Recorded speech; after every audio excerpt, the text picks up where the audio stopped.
So certainly querying and questioning how reliable and how good an investment it is investing in sulphur every year in every paddock. The interesting thing to me though in looking at all these trials, and they all had an aspect of nitrogen to them, so varying rates of nitrogen, Pete touched on it, that they were, there was high nitrogen and low nitrogens in those trials of his even in 92. The thing that is clear to me is that canola responds to nitrogen. So 12 or 14 trials in 92 responded. One of them was on 5 years apart, and the other one was frosted, so it didn't say it didn't respond, they just couldn't get the stats out. 3/4 of our trials in 2011, half our trials in 2012, some pretty tough years in terms of moisture. 100% of the trials done in the north this year by NGA and DPI responded to nitrogen economically, and half the trials, there's 2 trials that were collaborative done between DPI and us in the central west here, responded as well. So to me, the responsiveness of canola to nitrogen is clear, and a clear winner over top of sulphur. How responsive? Sorry about the small type, but these are just yield graphs. So this is yield up the left-hand side, and these are nitrogen rates across the bottom. This is 200 kilos of nitrogen. This is 100, 134, and 120 kilos. This is nearly 500 kilos urea. In every one of these here, with the except Trangi's pretty flat, and this one's starting to turn off, but there's certainly no yield plateau in that. If we'd done the same to wheat last year, there's every chance they probably would have dipped off, okay? So we haven't seen, in some quite excessive rates or quite high rates of nitrogen, we haven't seen it top out.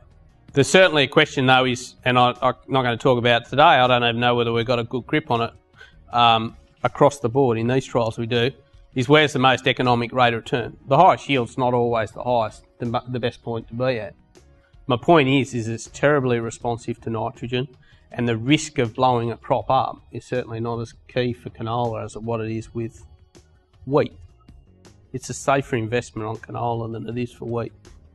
How do we get that better? Well, I certainly think we've got a better grip on soil testing and nutrient budgeting for nitrogen than what we have with sulphur in the past. And there's probably good tools to work on there. Certainly, you probably want at least 40 kilos per tonne of grain predicted available to the crop. And, you know, for relative yield of wheat and canola, there's probably, you know, it's probably got a 30 to 40%, at least a 30 to 40% higher potential requirement to reach its maximum yield in a paddock. Okay.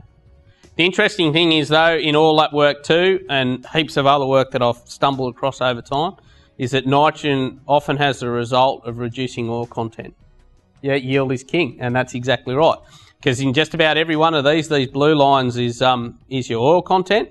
In every one of them, as you've increased your nitrogen rate, you've pushed your oil down. In every one of these, the commentary that it's attached to each one of those trials has basically said that yield has outweighed any penalty attached to oil percentage. It's got that potential to push oil down. And we'd already talked about, you know, this 11% protein in wheat as an indication of nitrogen, you know, sufficiency or nitrogen limited yield. The fact that oil goes down is related to protein. Protein and oil are inversely related, so as protein goes up, oil comes down. As you put more nitrogen on canola, protein goes up, oil comes down. So I suppose I question whether we can't be using oil as an indication of whether the crop is nitrogen limited or not. And certainly higher oils, and I've certainly heard stories about people boasting about 50% oil last year. When you think about it, it's probably not something to boast about. So the new paradigm in canola nutrition, I certainly think that the profitability of canola has been reduced by unwarranted and excessive applications of sulphur. I certainly think we should be considering reduce the sulphur rates to at least match removal.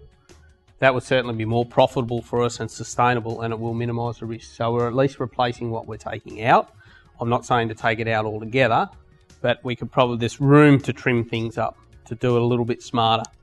Certainly complete removal is risky, but in a lot of cases it probably will be the most profitable. But remember, it is risky, but you can rectify it. Okay, do it at your own risk, but it's certainly worth doing. If you are considering doing it, soil testing is still useful. Don't let me bag soil testing out. I still think it's worthwhile. You just probably got to consider revised sulphur removal rates and what that critical level is. Okay. If you ask me, or quietly, I'll probably tell you what I think the numbers should be, and they're a lot lower than what the current recommendations are. Still useful, but just in a different light. And the other key thing is I think we should consider better fertiliser investment. So what we save on sulphur, we should be considering redirecting it to nitrogen, where the response is so much more certain, so much more reliable, and so much more profitable for the most part. And we've certainly got tools that we can use to target that nitrogen and target a lot better than what we probably can do with sulphur.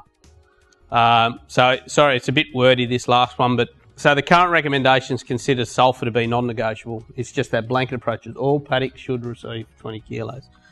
And nitrogen have been much more seasonally dependent. I think what we should do is turn that on its ear. We should be thinking about sulphur in a more prescriptive type manner.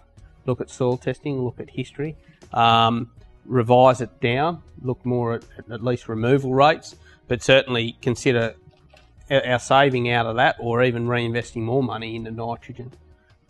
It'd be pretty safe to say you could probably put nitrogen on every canola paddock to be sown this year and you will get a response. Whatever you want to put on, you will get a response. Sulphur, I probably couldn't be quite so confident. So either take the money you save out of sulphur, put into nitrogen, or look at getting our nitrogen rates right or better.